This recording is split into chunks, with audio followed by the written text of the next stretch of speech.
le thème du webinaire aujourd'hui, c'est les clés pour intégrer l'intelligence émotionnelle dans le management. Mais avant ça, je veux savoir si vous nous entendez bien et vous nous voyez. Est-ce que vous pouvez nous écrire un petit peu dans le chat si vous m'entendez, si vous nous voyez bien. N'hésitez pas à poser des questions parce qu'on veut que ça soit le plus interactif possible. D'accord? Ok, super. Merci. Merci pour les petits pouces.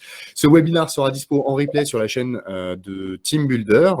Et vous pourrez suivre aussi les prochains épisodes. Donc, je rappelle que c'est un épisode par semaine, tous les vendredis à 11 h, où j'ai le plaisir d'inviter des experts dans le monde RH, donc de près ou de loin du monde RH, dans le management, etc., des anciens DRH, des experts, comme j'ai la chance aujourd'hui d'accueillir Sandra pour parler de l'intelligence émotionnelle dans son management. Sandra Beckrich, bonjour. Bonjour Aurélien. Ça va bien? Ça va bien, merci. Et toi? Ça va, je te remercie. Est-ce que Sandra, est-ce que tu peux te présenter pour ceux qui ne te connaissent pas en quelques mots et puis ton activité? Très bien. Donc, je suis Sandra Beckrich, je suis présidente d'une société qui s'appelle Sapiens Coaching. Je suis aujourd'hui coach, consultante certifiée. Je suis également experte en intelligence émotionnelle et en langage non verbal. Je délivre également des formations. J'ai passé près de 18 années dans l'industrie automobile d'abord, puis aéronautique, à différentes fonctions opérationnelles et puis également de management, puisque j'ai été directrice achat pendant plus de 10 ans au sein d'un systémier aéronautique. Voilà. J'ai créé ma société Sapiens Coaching il y a un peu plus d'un an, et puis aujourd'hui, j'ai vraiment à cœur d'aider, en tout cas les entreprises, les leaders, leurs équipes, vraiment à mettre en lumière, on va dire, leurs ressources humaines. L'objectif pour moi, c'est de développer une culture de haute performance. Et pour moi, la haute performance passe par un travail sur la qualité des relations. J'ai vraiment à cœur que les entreprises deviennent des entreprises émotionnellement intelligentes. Ouais, c'est un sacré défi, ça. Oui. Du coup, comment tu fais ça? Donc, tu es une coach certifiée, RNCP, niveau je ne sais plus combien. 7, oui, c'est Niveau 7. effectivement. C'est les grades de coach. Oui, tout à fait. Et puis Okay. également membre de l'ICF, donc de l'International Coaching, Fédération de Coaching International. Ouais. Donc aujourd'hui, comment je fais? Tout simplement, donc je fais du coaching professionnel, donc du coaching individuel, du coaching d'équipe, mais également j'ai aussi, j'en ai pas parlé tout à l'heure, une expertise aussi en conduite du changement, donc je fais du conseil en conduite du changement. Et puis également, je réalise des diagnostics EQI, on va en parler un petit peu aujourd'hui. C'est un diagnostic d'évaluation de l'intelligence émotionnelle. Et également, eh bien, je fais des séminaires en fait pour apprendre aux managers, aux dirigeants, parce que ça passe beaucoup par évidemment l'équipe managériale, à développer leur intelligence émotionnelle et spécifiquement à comprendre comment utiliser le langage non verbal pour développer son intelligence émotionnelle. Ok, très clair, très clair. Donc du coup, tu développes l'intelligence émotionnelle chez les managers et tu formes aussi les entreprises et tu fais des séminaires avec les collaborateurs aussi pour les sensibiliser sur ces thématiques-là. Ok, très bien. Moi, j'en profite aussi, je me présente pour ceux qui ne me connaissent pas, je m'appelle Aurélien Guillon, je suis le cofondateur de la société Team Builder, donc, qui a le plaisir d'organiser ces webinars. On est un outil de pilotage RH, une solution logicielle avec une app mobile. Et notre mission, c'est d'aider les DRH et les managers à piloter les ressources humaines, donc au service de la performance, mais aussi du bien-être des collaborateurs. Pour ça, on cartographie les compétences, on fait un mapping des compétences, des personnalités, des environnements de travail préférés par les collaborateurs dans les organisations. Et tout ça, ça nous permet de créer des équipes en un quart de seconde, d'anticiper les conflits, les problèmes relationnels entre les gens, de développer les talents, d'améliorer la motivation et la satisfaction au travail des collaborateurs et de réduire forcément le turnover. Si on est content d'aller au travail avec ses collaborateurs, on n'a pas de raison de partir. Donc, on a lancé 3 innovations, j'y reviendrai potentiellement après. Là, je vais accélérer. On a inventé le Trimoji, le Team Builder et le jumeau numérique. En 2-3 mots, le Trimoji, c'est un test qu'on veut réduire au maximum possible, avec le maximum de certitude possible pour analyser un profil soft skills et déterminer l'environnement préféré du collaborateur. Le team builder, c'est un algorithme qui matche les gens ensemble en fonction de leur disponibilité et de leurs compétences et de l'environnement de travail idéal pour créer les équipes performantes et durables dans le temps. Et le jumeau numérique, c'est injecter toutes ces datas dans un arbre qui va s'allumer en vert, orange, rouge pour indiquer les zones à risque dans l'entreprise au niveau RH, ressources humaines, pour prendre les meilleures décisions pour les DRH. Sans transition. On passe toujours maintenant que tout le monde est OK, voilà, on a une experte aujourd'hui avec nous en intelligence émotionnelle, on va en profiter. Sandra, merci beaucoup encore une fois d'être là aujourd'hui. Aujourd'hui, on va parler d'intégrer l'intelligence émotionnelle dans son management. Et puis, quand on a préparé ce webinaire, on a échangé et puis ça date, c'est depuis hier. C'est un copain, Frédéric Bousquegna, qui m'a envoyé des chiffres d'une étude. Donc c'est le rapport sur le travail hybride réalisé par la société All Labs sur 2000 chefs d'entreprise et qui indique que 86% des entreprises françaises prévoient une organisation du travail hybride pour leurs employés après la pandémie. Travail hybride, qu'est-ce que c'est? C'est travailler à la fois à la maison, à la fois en distanciel et en présentiel. Voilà, bon, au bureau et à la maison. Et c'est des chiffres quand même, enfin 86%, c'est quand même beaucoup sur 2000 boîtes, sur un échantillon de 2000 boîtes. Et ce rapport, il dit quoi d'autre aussi?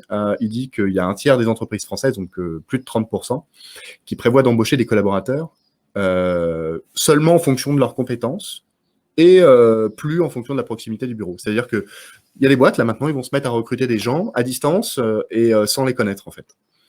Donc, ça pose un constat dont on peut en discuter en long, en large, en travers, etc. Cette nouvelle vague de l'hybridation du travail est importante à traiter au niveau des RH parce qu'il y a une mutation vraiment du monde des RH, de la vie quotidienne des collaborateurs, etc. Et il y a beaucoup de choses à prendre en compte. Le prisme aujourd'hui que l'on va attaquer, c'est plutôt l'intelligence émotionnelle, d'accord, par rapport à ce constat. La semaine prochaine, j'en profite, je fais un peu ma pub. J'ai le plaisir donc de faire aussi une room sur Clubhouse sur l'hybridation du travail. Et vendredi prochain, ça sera avec un ancien DRH de Bolloré, donc Julien Morisson, sur cette hybridation du travail aussi et le test en temps réel de l'outil, le Trimoji. Le message du jour aujourd'hui, Sandra, que tu voulais faire passer, qu'on a évoqué ensemble, c'était on peut pas se passer de l'émotionnel en entreprise. C'est ça? Oui, oui, tout à fait. On ne peut pas se passer de l'émotionnel en entreprise tout simplement parce que les émotions sont en arrière-plan de tout ce que l'on fait, de tout ce que l'on dit, de tout ce que l'on vit au quotidien, que ce soit dans nos vies personnelles et professionnelles. Donc, on ne peut pas se passer de l'émotionnel en entreprise. Et contrairement à ce que beaucoup de personnes, peut-être même de structures parfois aujourd'hui disent, on ne peut pas laisser les émotions à la porte de l'entreprise. C'est-à-dire que les émotions sont en arrière-plan de toutes nos interactions sociales en entreprise. Exactement, ouais. Et c'est pour ça que c'est important que les entreprises se prennent en compte ce sujet, même pour rebondir sur l'actualité. Là, si demain on recrute des gens à distance uniquement sur leurs compétences, et comment moi en tant que manager, je peux savoir si je mets telle personne avec telle personne sur une mission ou sur un projet ou en équipe, comment je vais pouvoir savoir si ça va fonctionner, quoi. Donc c'est vraiment un sujet capital. On est dans une transformation du monde du travail qui va prendre du temps, hein, ça c'est sûr. Mais je suis entièrement d'accord avec toi. Aujourd'hui, il faut aller chercher toutes les idées, les innovations, les formations, les expertises à droite et à gauche qui concernent l'humain, parce que demain, on aura tous les outils pour rassembler les gens ensemble, recruter les gens ensemble, recruter avec le digital, etc. Ça va se faire de manière automatique sur le CV. On va pouvoir mettre les compétences. Répondre à un appel d'offres, ça va pas être compliqué. On va faire les compétences. Mais après, ce qui sera compliqué, ça sera de manager les gens à distance et ça sera de faire en sorte que les gens restent dans la boîte. Parce qu'aujourd'hui, tu peux passer d'une boîte à une autre en restant assis sur ton canapé, quoi. Tu vois? Donc, exactement. comment tu fais pour ces gens-là pour les garder dans ton entreprise?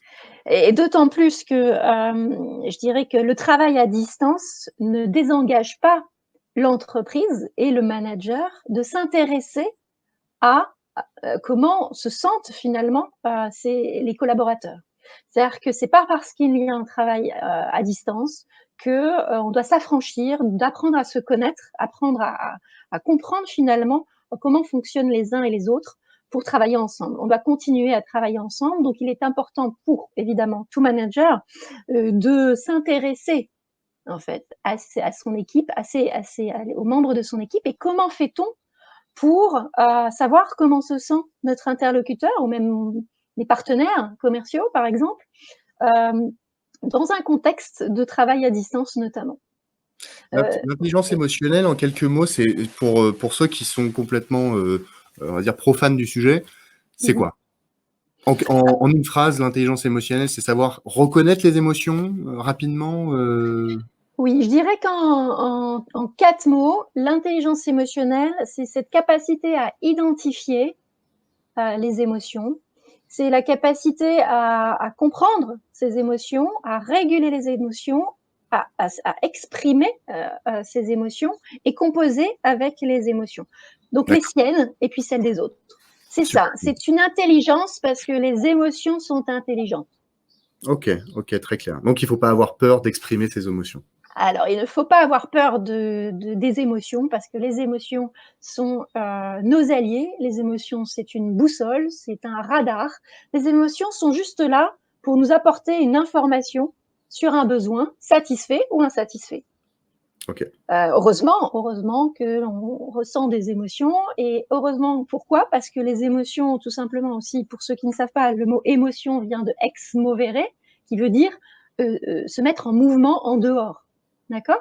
Donc, il y a une notion de mouvement et d'action derrière les émotions.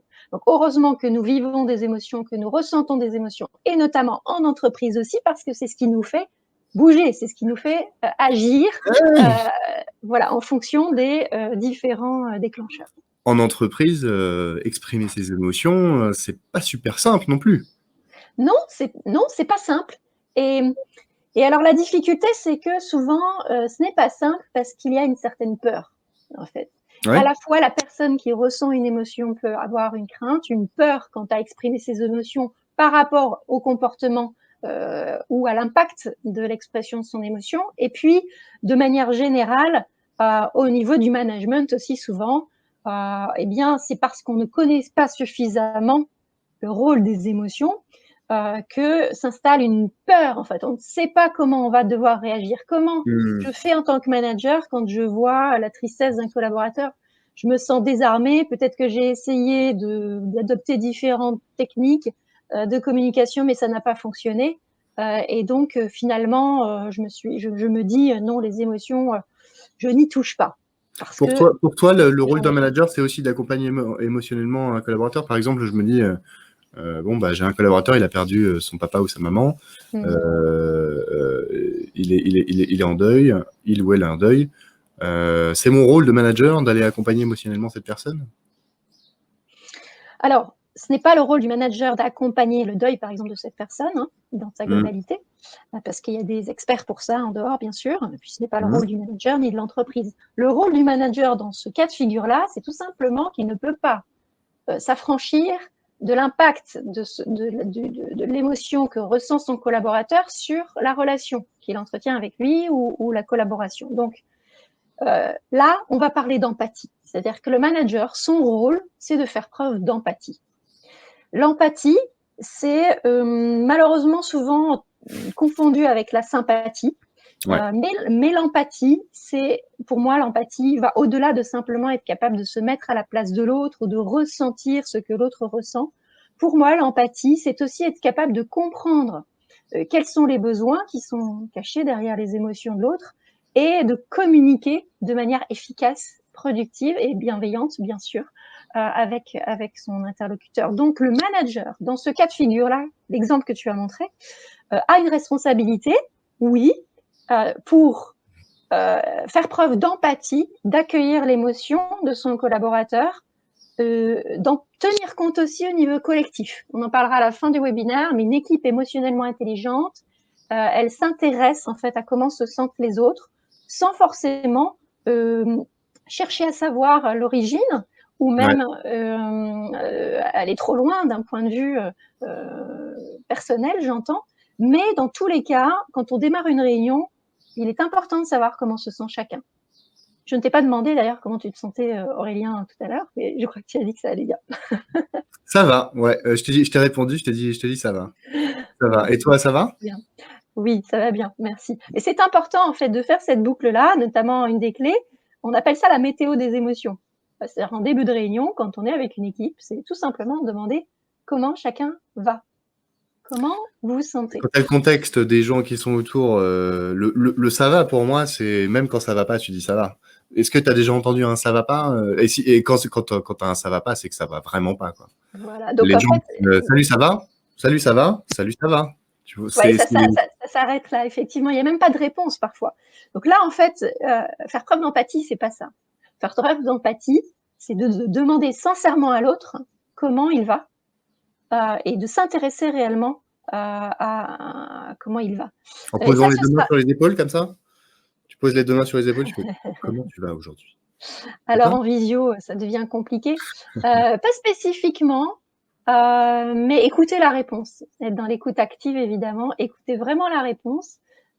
Et puis surtout, on va en parler beaucoup aujourd'hui, c'est au-delà de ça, c'est être capable de voir, en fait, tout simplement OK. être capable de voir comment se sent l'autre. Et ben justement, dans mon rôle de timekeeper, je suis le maître du temps aujourd'hui et je vais faire en sorte d'éteindre mes notifications pour pas être dérangé déjà dans un premier temps. Et puis dans un deuxième temps, je vais avancer. Et aujourd'hui, tu nous as réservé des slides qui sont issus d'une de tes formations. Donc on a accès quand même à un privilège.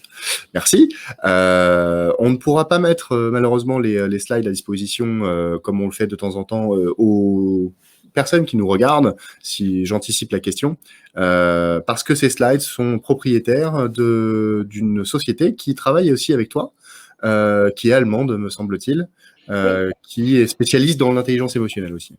Alors, il y a effectivement quelques éléments de la présentation, pas tout, hein.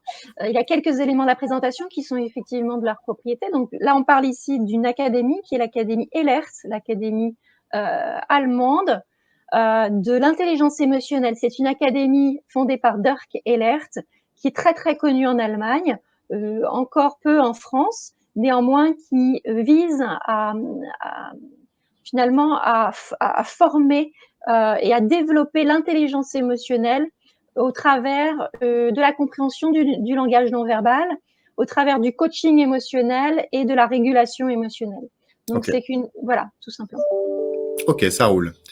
Sans transition, du coup, aujourd'hui, on va parler de qu'est-ce qu'est l'intelligence émotionnelle dans sa globalité. Donc, on a un petit peu répondu là. Comment évaluer son intelligence émotionnelle et celle de ses équipes. Comment intégrer l'intelligence émotionnelle dans le management et les bonnes pratiques pour avoir une équipe émotionnellement intelligente.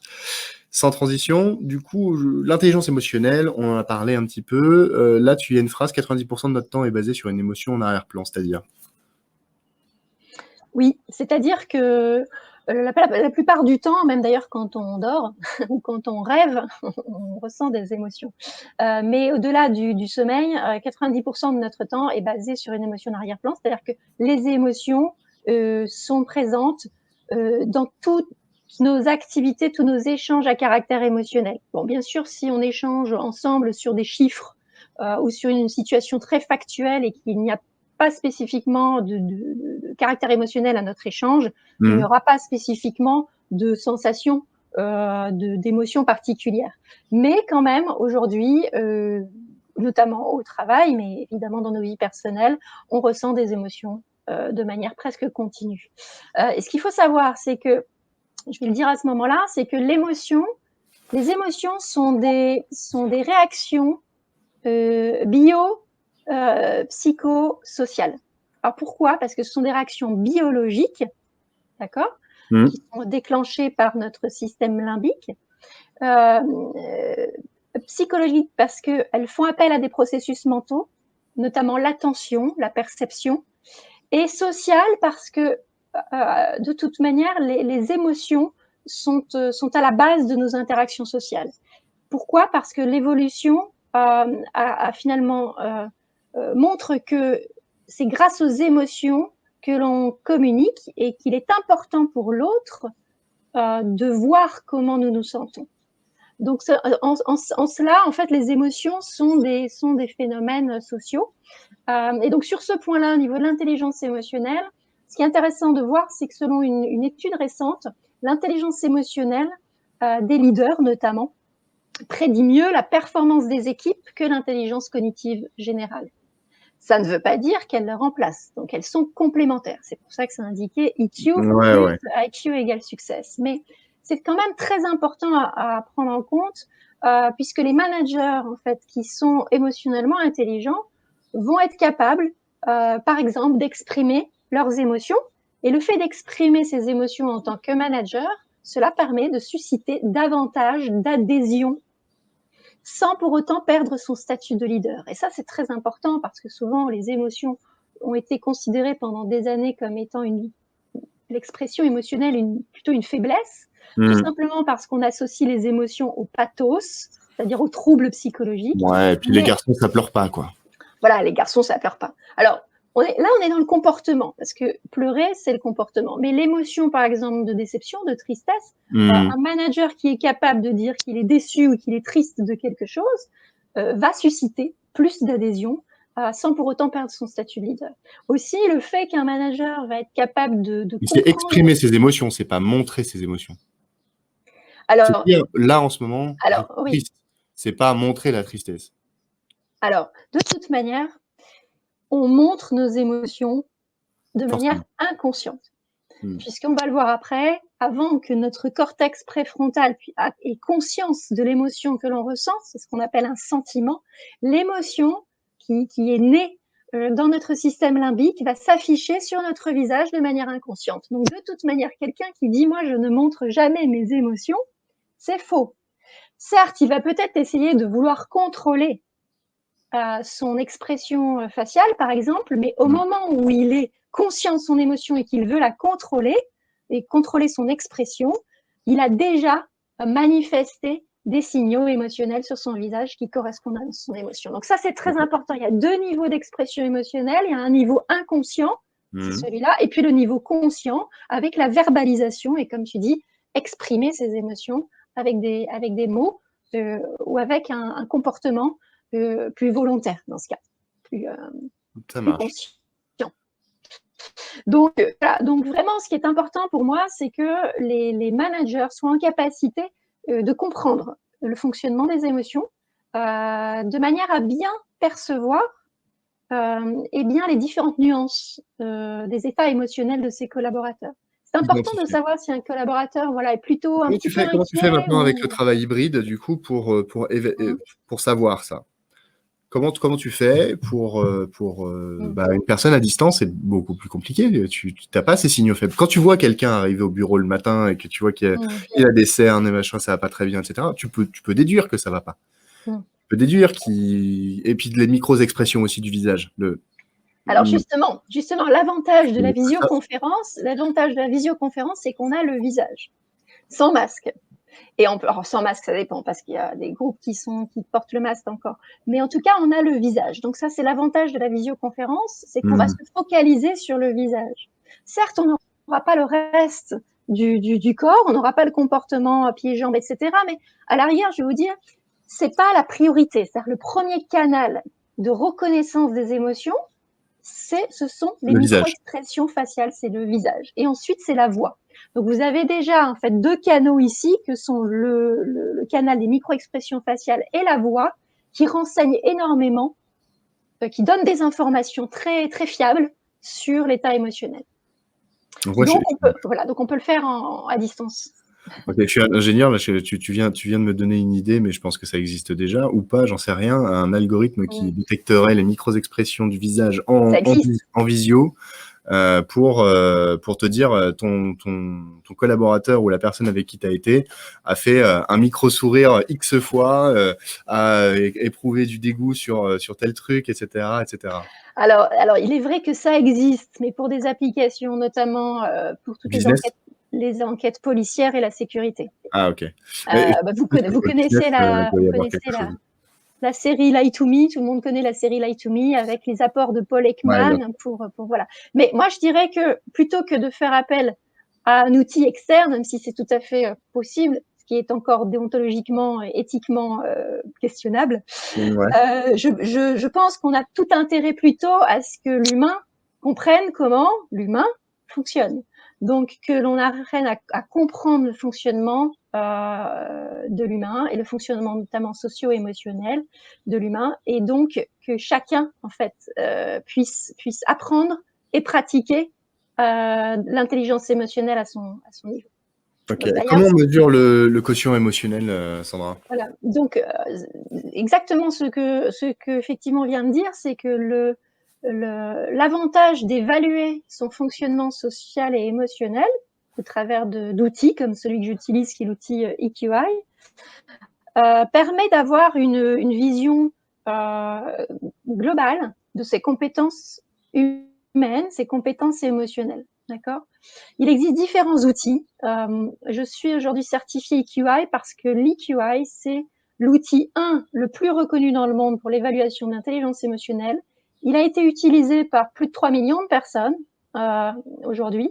Donc, c'est l'outil qui est utilisé depuis un certain nombre Ça d'années. fait un bon Et échantillon, effectivement.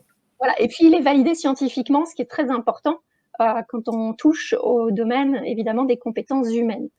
Donc là, vous avez la roue de l'intelligence émotionnelle du docteur Baron. Donc, le docteur Baron, c'est celui qui est à l'origine de l'EQI. Il existe différents outils.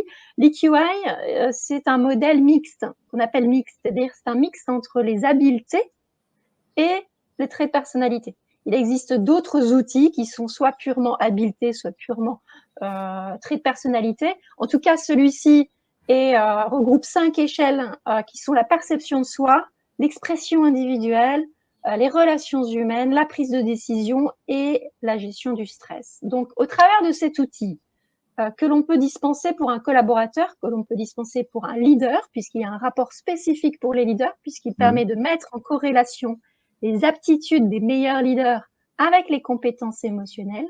Donc, on arrive au travers de ce diagnostic à voir si, en tant que leader, j'ai les compétences émotionnelles des meilleurs leaders, oui, non.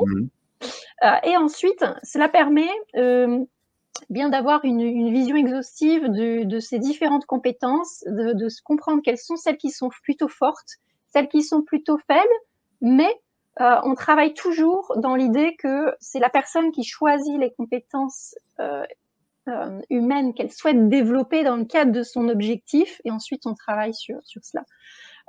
C'est un questionnaire qui se fait en à peu près 20 minutes, de manière, ça peut être fait au niveau individuel, collaborateur leader, mais ça peut être aussi fait au niveau du groupe. Et c'est ça qui est intéressant pour les groupes, de voir comment, en tant que groupe, nous avons développé ou pas des compétences émotionnelles fortes, et lesquelles. Donc ça, c'est intéressant pour tous les collectifs. Intéressant. Le EQI. Et si je veux passer l'EQI, je fais quoi? Je te contacte directement et je te dis je veux le passer parce que toi, tu es habilité à le faire passer, ou est-ce que je peux le passer sur une plateforme X ou Y? Non, il faut des coachs certifiés. D'accord. Il faut pouvoir contacter un coach certifié, donc on peut me contacter. D'ailleurs, le site internet de Sapiens Coaching donne beaucoup de détails déjà sur les différents diagnostics, qui, encore une fois, ne mettent pas dans une case, c'est-à-dire ça donne pas un profil type à la fin, on est plutôt sur une vision globale, un scoring global avec un rapport très complet. Et Ça coûte donc, combien? Ça coûte combien de passer le EQI? ça dépend du rapport. Ça dépend du rapport.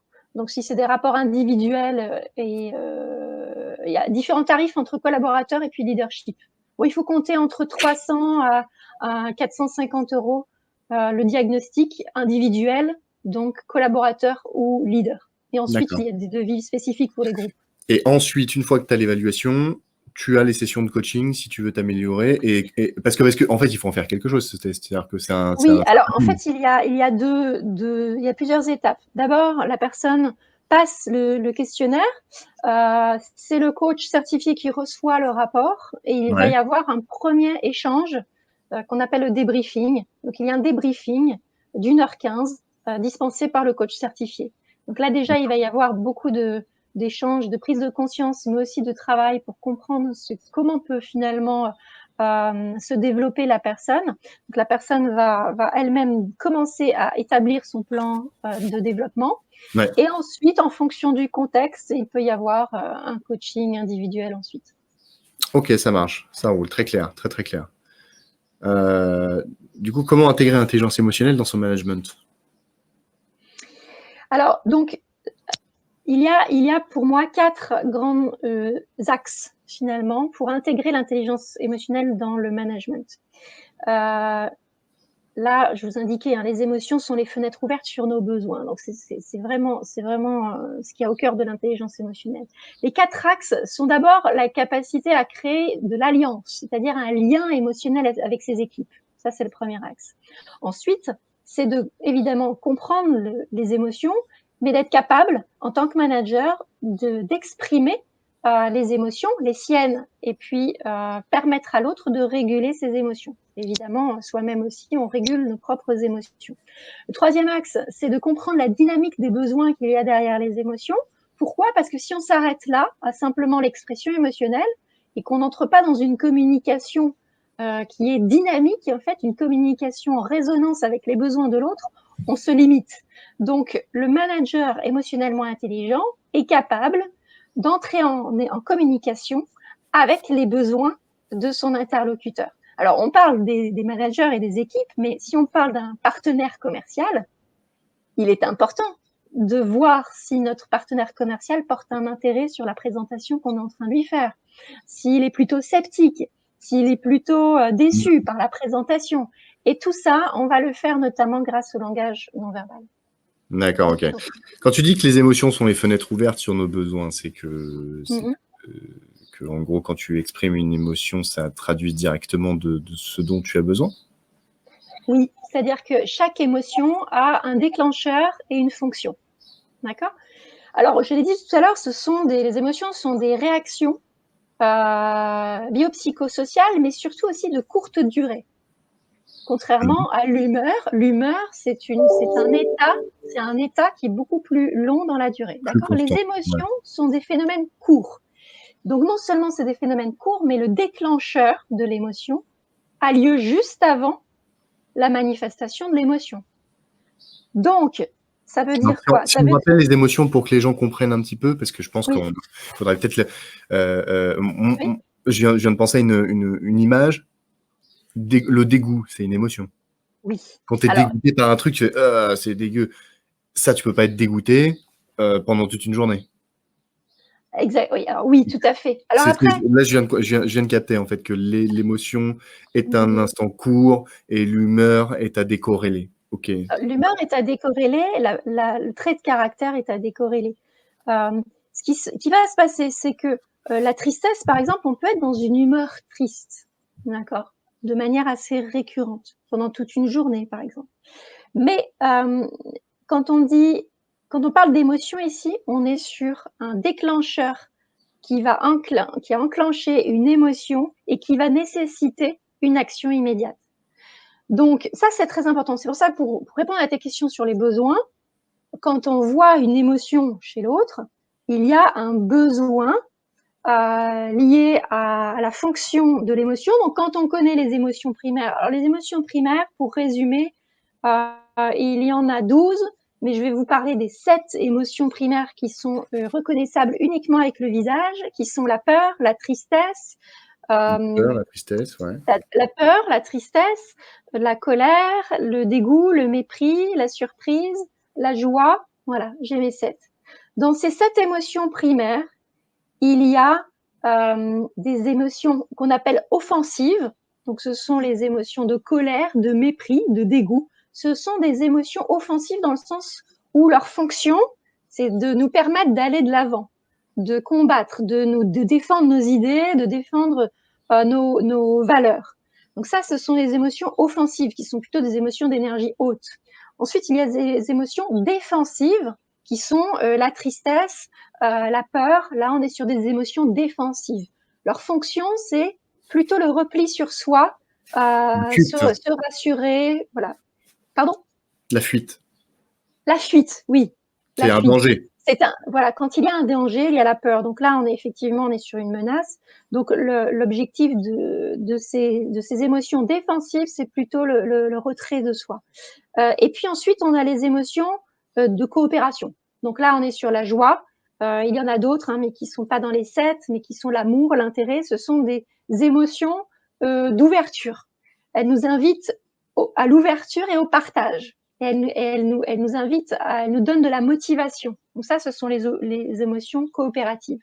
Donc, quand on comprend les fonctions et les déclencheurs et les fonctions de chaque émotion primaire, on arrive aussi, et on verra après, à repérer quel est le système motivationnel en jeu, quelle est globalement la typologie de besoins qui est en jeu ici. Voilà. Et donc, c'est important parce que quand on voit un collaborateur qui est déçu, il est important de communiquer correctement avec lui. Si quelqu'un est déçu, il n'est pas frustré. Parfois, on confond les deux parce qu'au niveau notamment du non-verbal, ça se joue au niveau de la contraction des sourcils, par exemple. Donc là, on a vraiment 3 différentes contractions possibles. Il y a la tristesse, donc comme ça, c'est relever obliquement les sourcils. On a la peur, donc là, on est sur les yeux un peu plus écarquillés et voilà. Et puis, je disais, la tristesse, la peur, et puis aussi au niveau du sourcil, on a la colère, où on est dans froncer les sourcils. Je fronce souvent les sourcils, mais c'est pas parce que je suis en colère. Hein. Oui, alors on appelle ça la baseline, la ligne de référence. C'est-à-dire qu'on va pas tout de suite interpréter ce que l'on voit, on va d'abord observer la personne parce qu'elle a peut-être une baseline comme toi qui est j'ai constamment on sourcils me dit souvent que je fronce souvent les sourcils, mais ça veut pas dire que je suis énervé. Hein. Là, je fronce encore les sourcils, mais je suis très content. Alors, en fait, il y a quand même une baseline, c'est-à-dire qu'on va observer la personne un certain temps quand même avant de pouvoir. L'important, c'est de détecter les changements. Ouais. Si nous sommes le delta. Voilà, le delta. Si on est en conversation, qui potentiellement peut faire ressurgir des émotions et que l'on voit un changement très rapide au niveau du visage, voilà, on peut détecter une émotion. Mais on va avancer un petit peu parce que je sais qu'il y a d'autres choses derrière et que beaucoup de choses. Mais je suis un timekeeper. Il nous reste 20 minutes jusqu'à midi. On va accélérer. Donc, manager humain, nourrir les 7 besoins clés. Donc, tu parles d'un objectif d'accroître son énergie et celle de son équipe. Oui. Alors, donc, l'intelligence émotionnelle dans le management, c'est s'assurer que les 7 besoins qui sont indiqués là sont remplis. C'est-à-dire qu'il est possible que on ait des collaborateurs qui parfois qu'on n'en ait pas un de ces 7 besoins de rempli. Donc on va toujours s'attacher en tant que manager à s'assurer qu'on donne du sens aux choses, hein, vis-à-vis de la stratégie, des métiers, des valeurs aussi, que l'on reconnaît, hein, on pratique la reconnaissance, évidemment. La reconnaissance, c'est reconnaître les choses qui vont bien, mais aussi savoir dire non. C'est aussi la reconnaissance. C'est de donner du cadre, de la structure. Hein, ça, je ne sais pas si vous connaissez les 3 P de Eric Berne, on parle de puissance, de protection et de permission. En tout cas, le manager doit s'assurer qu'il a bien transmis et cadré, donné du cadre et de la structure au travail. Ensuite, il faut s'assurer que l'on partage des joies, les succès, les réussites. Ouais, bien sûr, ouais. Et vous voyez, du coup, il y a une émotion derrière, c'est écouter la joie. Soutenir et réconforter dans les transitions, notamment, on parle du travail hybride, mais c'est tout à fait ça. Le fait de changer de mode de travail, il est absolument nécessaire pour un manager de pouvoir s'assurer que l'on est dans le soutien et le réconfort, qu'on s'intéresse aux inquiétudes, éventuellement aux déceptions. Donc, soutenir et réconforter, c'est écouter la tristesse. Réparer, favoriser le sentiment de justice, d'équité, là aussi, quand on parle des modes hybrides, il y a beaucoup de questions par rapport à ça, l'équité notamment. Donc ça, c'est écouter la colère. Et puis, sécuriser et protéger, et bien là, c'est écouter les peurs pour pouvoir les dépasser. Donc, on voit bien qu'ici, les besoins clés à nourrir en tant que manager sont corrélés directement avec l'écoute des émotions. Donc, l'objectif d'un manager, c'est de pouvoir développer ce qu'on appelle l'équilibre émotionnel. C'est être capable d'accueillir les émotions et de s'assurer que, dans le cadre du travail, en tout cas, il y a bien un équilibre émotionnel et qu'on entretient et qu'on cultive bien cet équilibre émotionnel et qu'on n'est pas en train de basculer dans un mode de dysfonctionnement.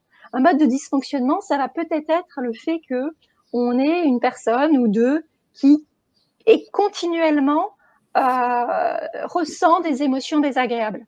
Si la personne ressent des émotions désagréables de manière continue au travail, elle ne va pas être dans un équilibre émotionnel et là, on va se retrouver potentiellement avec des impacts sur la santé, sur le bien-être, sur la motivation, un désengagement, une démotivation et peut-être même de la contagion émotionnelle puisque, comme vous l'avez vu, on ne peut pas éviter la contagion émotionnelle. On ne peut que la réguler. Parce que les émotions sont contagieuses, ce qui est tout à fait normal. On a des neurones miroirs qui font que si quelqu'un en face de nous est triste, on va ressentir un peu cette tristesse. Ouais. Si quelqu'un est en colère, ça va aussi nous énerver, ou alors ça va nous saouler, etc. C'est sûr. Oui. C'est sûr. Et puis, c'est la contagion émotionnelle, ouais, je vois. Et puis bon, c'est non sans rappeler, donc on l'a évoqué sur plusieurs webinaires déjà avant, mais les RPS, les risques psychosociaux, sont induits et peuvent de manière répétée conduire.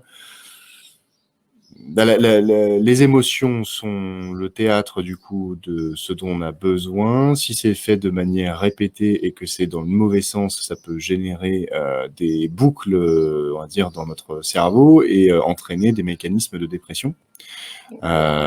Et des troubles musculo-squelettiques et puis enfin des mal de dos, des machins, des gens qui ont envie de vomir avant d'aller au travail ou qui ont peur. Enfin, il peut y avoir beaucoup de choses.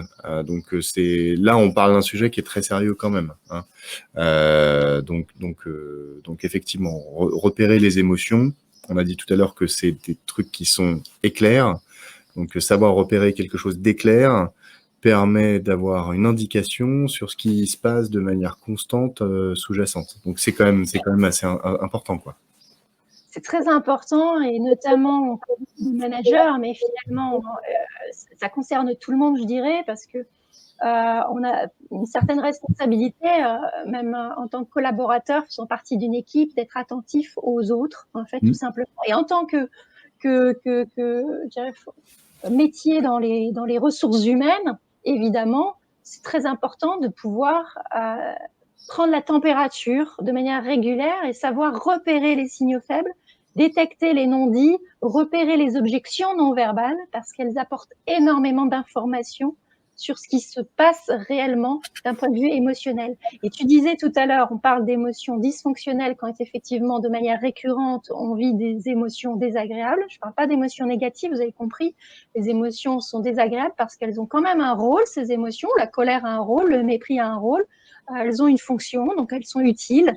Mais elles ne sont pas agréables et potentiellement, si on vit de manière régulière ces émotions-là, on va potentiellement affecter notre santé. Mais donc, en tant que ressources humaines, il est important de pouvoir repérer correctement ces dysfonctionnements pour pouvoir prévenir et pouvoir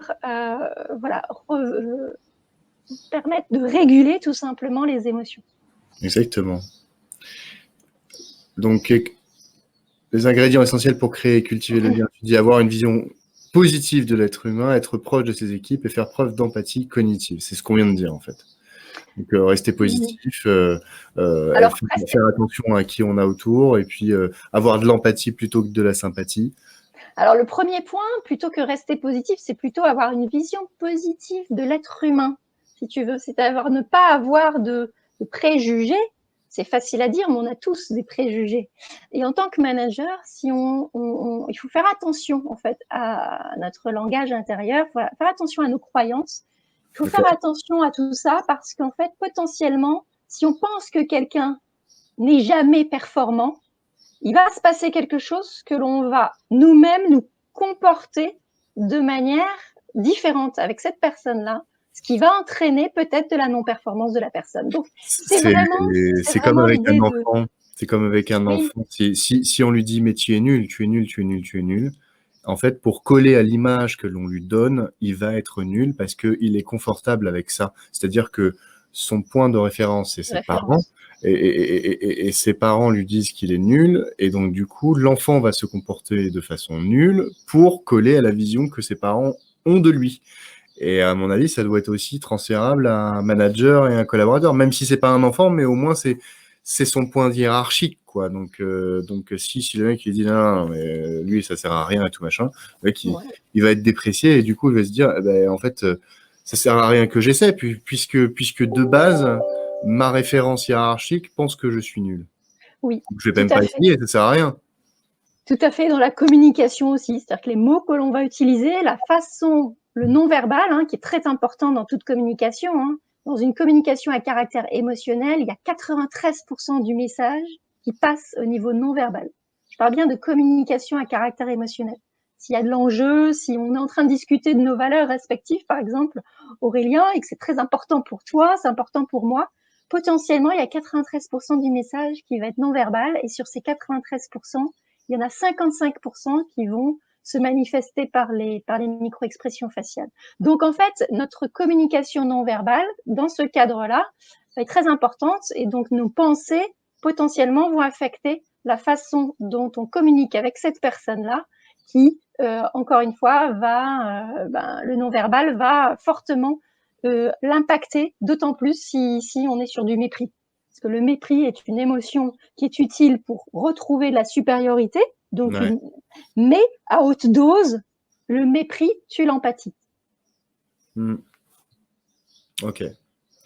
Être proche de ses équipes et faire preuve d'empathie, ça roule. Si vous observez avec précision, vous obtenez des informations et vous pouvez adapter la discussion aux situations.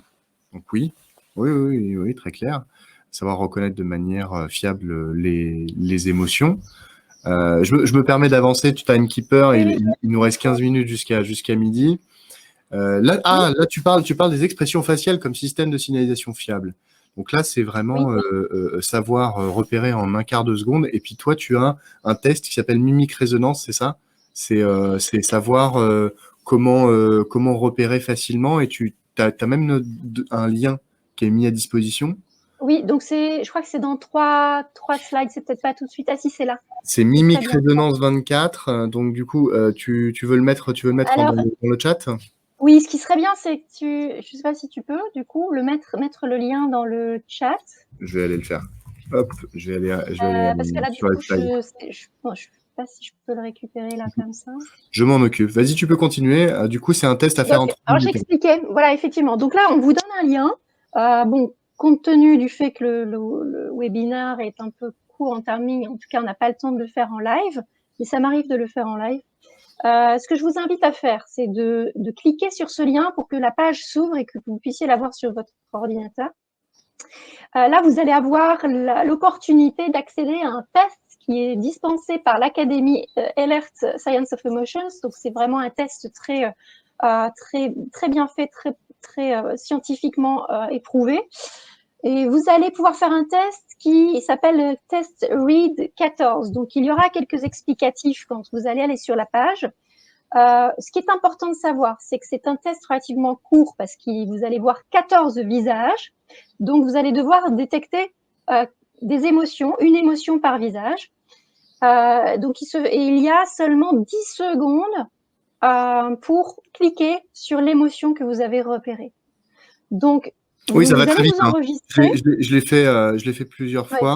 C'est vous avez un visage et après ça fait comme ça. Quoi. Voilà, c'est ça. C'est super rapide. C'est vraiment une microseconde et vous devez détecter rapidement si ça c'était du dégoût, du mépris, de la colère, de la joie, etc. Et ça, du coup, pour accéder aux résultats, j'ai vu qu'à la fin, il fallait contacter quelqu'un, mais ça, en fait, si on t'envoie un mail à toi directement, Sandra, ça marche aussi. C'est ça? Oui, en fait, tout simplement, vous allez faire le test et moi, je vais recevoir vos rapports en PDF. Il y a 2 pages de rapports. C'est moi qui les reçois. Et donc, l'idée, c'est que je puisse vous envoyer votre rapport avec votre résultat de manière individuelle, bien sûr. Et vous pourrez me contacter si vous souhaitez qu'on débriefe un petit peu sur ce rapport. Sachant que pourquoi c'est rapide? C'est important parce qu'on l'a pas dit. C'est que les micro-expressions faciales s'affichent entre 40 à 100 millisecondes sur le visage. 100 millisecondes après que l'émotion se déclenche au niveau du système limbique. Et nous n'avons conscience de notre émotion que 500 millisecondes après. Donc, le système limbique est 500 millisecondes plus rapide que le cortex préfrontal. C'est pour ça que dans les situations de tous les jours, en fait, les micro-expressions faciales s'affichent très rapidement sur le visage. Là, on est sur des micro-expressions. C'est pour ça qu'on les appelle micro-expressions. Et elles sont fiables dans le sens où elles reflètent réellement l'émotion que l'on ressent. Alors, c'est pas pour vous embêter que c'est très rapide, hein, c'est surtout parce que c'est ce qui se passe dans la vie de tous les jours. Alors là, ce sont des images en dynamique, c'est-à-dire qu'il y a une Tu dis que baseline. l'émotion, elle dure 500 millisecondes, c'est ça? Non, l'émotion, c'est la durée d'affichage. C'est-à-dire quand le moment entre. Et la durée d'affichage de ton émotion, ça dure combien de temps? Alors, entre 40 et 100 millisecondes, c'est ce que vous allez voir dans le test. C'est-à-dire que, C'est super rapide. par exemple, si je suis d'un coup très surprise de quelque chose que je vois, je vais faire ça. 100 millisecondes, c'est 1/10 de seconde. Oui, tout à fait. Non, même pas 1/10 de seconde. Qu'est-ce que je raconte ça? Une seconde, c'est 60. Mais si, c'est ça. Si, c'est ça. 1/10 de seconde. 500 millisecondes, c'est 0,5 secondes. Voilà, tout à fait. C'est-à-dire que au moment où on a conscience de l'émotion que l'on ressent, donc on ressent un sentiment, au moment où on se dit « je suis triste », il s'est passé une micro-expression faciale caractéristique de la tristesse sur le visage, et cette micro-expression s'est affichée en à peu près, on va dire, 100 millisecondes, pour résumer. Ça peut être plus ou moins rapide, mais en 100 millisecondes. Donc, c'est très rapide. Alors, c'est pour ça qu'il est important d'apprendre, en fait, ce que sont les émotions, comment elles s'affichent sur le visage, de manière à repérer de manière fiable les émotions, et ne pas se tromper, même si on est toujours dans notre propre perception. Donc, il est important dans la communication de partager ce que l'on voit et d'essayer d'avoir un retour de l'autre personne sur le fait qu'on est correctement vu. Mais mieux vaut quand même tomber juste dans la bonne catégorie d'émotions, parce que si on se trompe vraiment, ça risque d'être compliqué. Si je te dis tu sembles frustré, alors qu'en fait tu es déçu, tu vas me dire non, je suis pas du tout frustré, je suis juste déçu, ça n'a rien à voir. Effectivement. Donc là, c'est un peu embêtant parce qu'on n'a pas correctement repéré l'état émotionnel. Mais si derrière je dis tu sembles très triste et qu'en fait tu es légèrement déçu, là aussi on apprend en fait le vocabulaire émotionnel qu'il y a derrière chaque catégorie d'émotions et notamment les nuances. Ok. Donc n'hésitez pas à faire le test, je vous invite vraiment à le faire parce que c'est l'occasion unique pour vous de faire un test comme celui-ci, parce que vous allez voir, c'est assez surprenant, mais c'est loin d'être facile et les résultats sont très variables d'une personne à l'autre. Pour résumer, il y a aujourd'hui 40% des gens qui ne voient pas correctement les émotions ou qui ne les voient pas du tout sur le visage. Ouais, c'était dur, hein. C'était dur comme test. Moi, j'ai trouvé ça assez difficile quand même. Alors, enfin, pour être tout à fait honnête. tout à fait. Je connais pas mes résultats. Tu me les donneras, hein? Eh oui, je vais les recevoir. Mais je pense être un petit peu au-dessus de la moitié. Tu vois, vers 50-60%, quoi. On verra. Pas vraiment plus, je pense. Donc je passe rapidement, je vois que le temps avance. Là, c'était comment réguler ses émotions donc face à une situation et de plutôt viser la positivité, c'est ça? Alors, en fait, l'idée ici, là, je vous ai affiché une technique de régulation des émotions qui est de prendre du recul dans un premier temps, faire une pause et ralentir par rapport à la situation. Là, on parle d'une émotion qu'on ressent personnellement, hein, comment réguler ses émotions. Donc, l'idée, c'est d'abord prendre un peu de recul, comme je ne sais pas si vous connaissez Viktor Frankl, qui a notamment beaucoup travaillé, partagé sur cette notion de faire une pause entre le stimuli et la réaction. Là, on est exactement là-dedans. C'est-à-dire, l'idée, c'est de faire une pause, d'accord, ralentir, faire le point sur ce que l'on ressent au niveau du corps D'accord. Ensuite, pouvoir se dire qu'est-ce que je suis en train de ressentir, essayer de verbaliser, au moins intérieurement, comment je me sens. Je me sens plutôt agacé, furieux, désespéré. Faire un stop. Le stop, dire stop à son cerveau est un mot-clé qui est très important pour le cerveau. Parce qu'à partir du moment où on dit stop à notre cerveau, il réagit de manière automatique et il s'arrête. Pourquoi? Enfin, il s'arrête. Il fait un stop. Pourquoi? Parce que depuis tout petit, quand on nous a toujours dit stop avant de traverser la route ou voilà, des choses comme ça. Et donc, notre cerveau a été d'une certaine manière assez programmé pour cela. Si par exemple, Aurélien, tu marches dans la rue avec un collègue, tu marches, tu discutes, puis à un moment donné, tu dis stop. Qu'est-ce qu'il va faire, à ton avis? Il va s'arrêter. Il va s'arrêter. Mais il va pas continuer en disant pourquoi tu me dis stop. Non, il va s'arrêter. Donc en fait, il y a une réaction automatique. Si je lui dis stop, c'est qu'à mon avis, c'est que moi, même moi, si on me dit stop, et moi, je m'arrête aussi, hein, parce que je pense direct à qu'est-ce qui se passe. Il y a un problème, il y a un danger.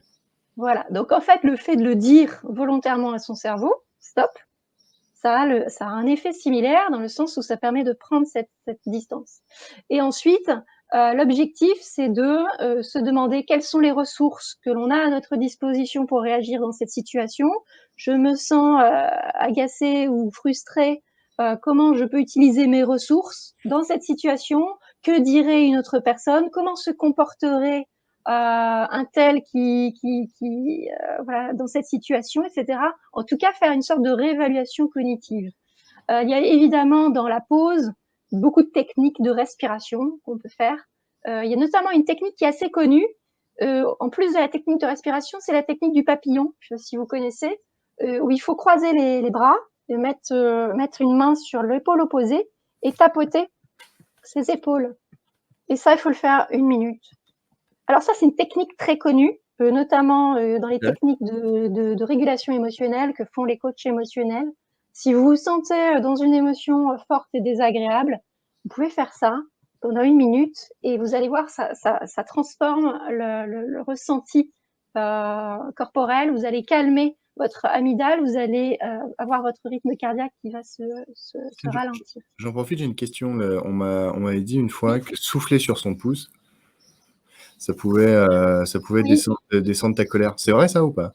Alors, tout simplement parce que c'est souffler de manière longue. Donc, on peut dire sur le pouce, mais parfois on donne la technique de la paille. Souffler comme si on avait une paille dans la bouche, parce qu'on souffle doucement. Ah, d'accord. Donc, en fait, c'est la respiration. C'est tout simplement lié à la respiration et aux techniques de respiration. C'est tout. Donc voilà, pour quelques pistes, c'est faire une pause, technique de respiration, être attentif à son langage intérieur aussi, parce que notre esprit est une vraie machine à fabriquer du sens. On veut trouver du sens à tout niveau. On a un vrai moulin à parole intérieur. Donc l'idée, c'est de savoir si son langage intérieur, il nous donne de la force ou est-ce qu'il nous affaiblit. Est-ce que je suis en train de me dire c'est comme d'habitude, je rate toujours ce que je fais, j'arrive jamais à m'exprimer. Ça, on est dans un langage intérieur qui affaiblit. Ou est-ce qu'on a un langage intérieur qui donne de la force? La réévaluation cognitive et puis mettre en place ces techniques-là de manière récurrente pour pouvoir vraiment mobiliser notre plasticité cérébrale. Ok. Donc, favoriser l'expression émotionnelle. Là, on a dit un petit peu tout ça. Informer l'autre de son positionnement, c'est-à-dire? Alors, tout simplement, comme on le disait, les émotions sont là pour aussi montrer aux autres humains comment on se sent. Donc, en fait, le fait d'exprimer ces sentiments donne de l'information à l'autre sur ce que l'on ressent et donc notre positionnement en termes de nos besoins, tout simplement, satisfaits ou insatisfaits. D'accord, c'est tout simplement ça. Okay. Donc là, je pense qu'on en a assez parlé, effectivement. Donc là, tu allais reconnaître les émotions pour comprendre les besoins. Donc je mets cette slide, mais tout à l'heure, tu en as parlé aussi. La colère, le mépris, le dégoût, etc. Avec les différentes fonctions cognitives et biologiques, du coup. Si tu as plus de dopamine, tu es plus dans la joie. Si tu as plus de testostérone, tu es plus dans la colère et le mépris. Si tu es plus dans l'ocytocine, amour et tristesse, et cortisol, dégoût et peur. Oui, donc en fait, je ne vais pas rentrer dans le détail trop sur ce slide-là, mais je voulais juste vous montrer le lien direct entre les émotions primaires et les systèmes de motivation. Tout simplement, ces systèmes de motivation sont tout simplement les besoins, en fait, hein, les besoins primaires, qui sont à la fois le moteur et la boussole de nos actions. Donc, quand on active nos émotions, en activant les émotions, en fait, les émotions nous fournissent une énergie derrière notre comportement. Les émotions, on l'a dit, elles nous poussent à l'action. Donc, en fait, les émotions sont là pour nous inviter à être en mouvement, à agir pour satisfaire les systèmes motivationnels qui sont indiqués là. Ok, ça marche. Et ça, on l'apprend dans les séminaires de manière beaucoup plus précise, bien sûr. Voilà, donc n'hésitez pas, si vous voulez aller plus loin sur un sujet, ce genre de choses, vous avez les coordonnées de Sandra au début de la présentation et même à la fin de la vidéo, on remet donc son mail, ses coordonnées, donc n'hésitez pas à la contacter si vous voulez aller plus loin sur un des sujets qui ont été évoqués aujourd'hui. Développer sa conscience neurologique, du coup, donc 1, reconnaître, 2, réguler, 3, raisonner. Donc ça, on en a parlé un petit peu. Empathie 2.0, je pense que tu voulais faire une petite aparté là-dessus. Oui, en fait, sur toute on va dire, cette conscience neurologique qui est importante à développer, notamment en entreprise, pour moi, il y a une compétence de l'intelligence émotionnelle qui est vraiment clé, qui est l'empathie. Elle fait partie de l'échelle des relations humaines, l'empathie. Et aujourd'hui, il y a un vrai manque d'empathie, pour plein de raisons différentes. Et d'ailleurs, les adolescents qui ont été beaucoup finalement assez écartés des interactions sociales par les médias, les écrans, les jeux vidéo, etc. Il y a des études qui ont montré qu'il y a eu une baisse d'empathie. Alors, ce qui est important dans l'empathie, c'est de comprendre que l'empathie, c'est cette capacité à se mettre à la place de l'autre, à ressentir ce que l'autre ressent, mais surtout aussi à bien comprendre en fait son interlocuteur, comme on l'a dit, et à entrer dans une communication qui soit efficace, pacifiante, bienveillante. Et c'est absolument pour moi clé. C'est vraiment ce que je travaille au quotidien parce que mon ambition, c'est vraiment de développer l'empathie en société et dans l'entreprise. Et d'ailleurs, à ce titre-là, j'ai appelé donc un séminaire très spécifique qui est le séminaire Capital Intelligence Émotionnelle Empathie 2.0, qui vise à permettre en fait à développer son intelligence émotionnelle et notamment sa compétence d'empathie au travers aussi de cette capacité à reconnaître les signaux non verbaux. Donc là, vous avez vu un petit extrait. Et au travers de ce séminaire, cela conduit aussi, pour les entreprises qui le font de manière un peu plus large, à être certifiées en empathie. Donc avec une certification en empathie délivrée par l'Académie Elert, donc l'entreprise peut devenir certifiée en empathie, ce qui est surtout d'abord un avantage évidemment interne, parce que ça veut dire que une bonne partie des gens dans l'entreprise ont eu une formation et surtout se sont entraînés à développer leur empathie et on a pu mesurer une évolution parce qu'on mesure l'évolution de l'empathie, notamment cette capacité de reconnaissance des émotions. Et aussi, évidemment, par ailleurs, ça peut donner envie en fait, à des candidats de travailler pour l'entreprise parce que, au même titre que d'autres certifications et labels, eh bien, elle met l'empathie au cœur de ses actions, au cœur de son fonctionnement. Ok, donc tu me parlais justement, alors je vais directement, parce que là je vois qu'on a parlé de tout ça, et là directement, pour reprendre, donc aujourd'hui on a parlé de l'EQI, l'EQI, EQI, 2.0. Oui, on peut dire EQI, EQI ou EQI. EQI, merci. EQI. Moi, je dis toujours EQI parce que le E, c'est pour Emotional Quotient, donc c'est dans la version anglaise. Donc, EQI, oui. Ça marche. Donc, le QI 2.0, le 360, le micro-training, l'empathie 2.0, le séminaire là, dont tu viens de parler, le communication 2.0, des entraînements, la reconnaissance des émotions faciales et parcours de coaching individuel. Si on veut faire tout ça, Sandra, du coup, Je ne sais pas si vous voyez. Ah si, mince, je suis en train de passer les slides. Hop là, je vais revenir ici. Si on veut faire tout ça, Sandra, on te contacte directement, c'est ça? Oui, oui, tout à fait. Oui, oui, tout à fait. Vous pouvez aller sur le site internet de Sapiens Coaching pour vous faire une petite idée du détail, en fait, hein, derrière tous ces accompagnements. Aussi, à titre d'information, et je voulais indiquer là, je ne sais pas si vous voyez, parce que c'est peut-être un petit, j'ai plusieurs dates de séminaires et je le fais à la fois pour les entreprises, mais aussi pour les particuliers. Donc là, j'ai des groupes de particuliers qui s'inscrivent à titre individuel, les responsables d'achat, responsables RH, et autres d'ailleurs.